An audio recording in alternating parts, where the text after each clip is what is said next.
On today's episode of Warehouse Safety Tips, we're going to be talking about week 1 of 5 on implementing safety. So stay tuned.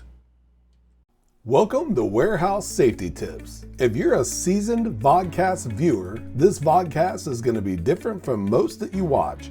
It's based around exactly what the name implies, warehouse safety tips. And since the people in this industry are busy, we know that time is money, so each episode will be as short and to the point as possible.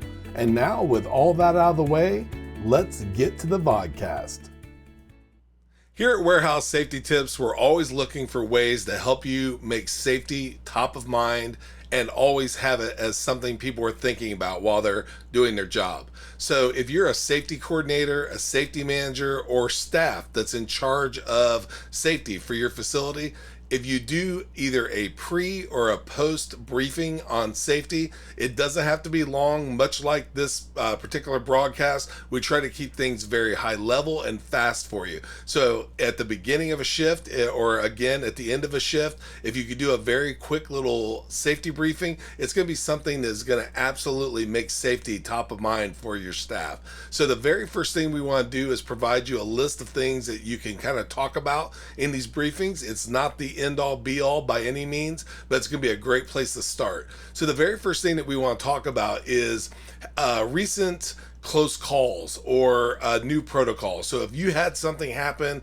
at your facility that almost made your days since an accident go back to zero, make sure that you cover that with your staff. Make sure that you talk about what happened, what could have been avoided, and what you can do in the future to make sure that it never happens again. Or as I mentioned, a new protocol, something that you're doing different, and which is something that you should always be looking for, as a safety person, is constant and never-ending improvement. The next thing is going to be number 2, which is gearing up, making sure that you're always wearing the correct PPE, your personal protective equipment. That could be anything from footwear, your gloves, your eyewear, bump caps or hard hats, vests, harnesses, you name it. If you are wearing the correct PPE, you're going to be able to kind of nick issues in the bud before they happen. So make sure that you always gear up correctly. The next thing is a tidy workplace is a safe workplace. Make sure that you have all clutter out of the way. Make sure that you're following a 5S methodology, a Kaizen, again, constant and never-ending improvement where everything is a place for everything and everything in its place. That is going to be something that's going to make things much, much smoother.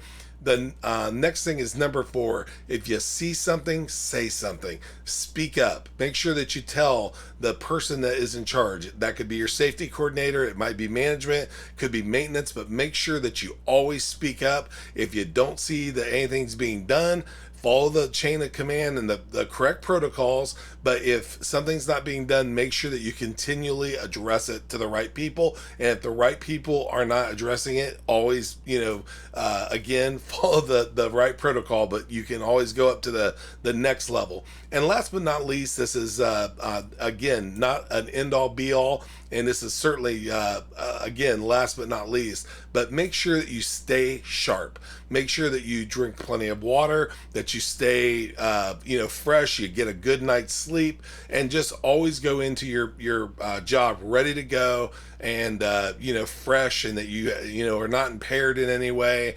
tired or just anything. It's no different driving forklifts than it is a car. You don't want to get distracted or be, in a haze and accidentally do something that could hurt your fellow staff members. So make sure you're always sharp.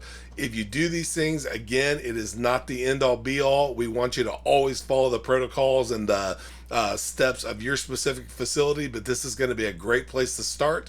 We're going to be covering this for the next 4 weeks after this. So this is going to be a 5-week series, and we hope that we can provide you with as many tips and tricks that will help you keep safety top of mind in these pre and post briefings. So until we talk to you next time, we thank you so much for being part of Warehouse Safety Tips. We hope that you have a great day, that you stay safe, and here is a word from one of our sponsors. It's scientifically unexplainable. It's virtually indestructible. And it's taking over the entire planet. But in a really good way. It's Mighty Line Floor Tape, the most durable floor tape in the world. 7 times thicker than average floor tape. Beveled to endure pounding warehouse traffic. And backed with a super strong peel and stick adhesive, so you'll never have to worry about painting shop floors again. Mighty Line Floor Tape, the only durable stripe.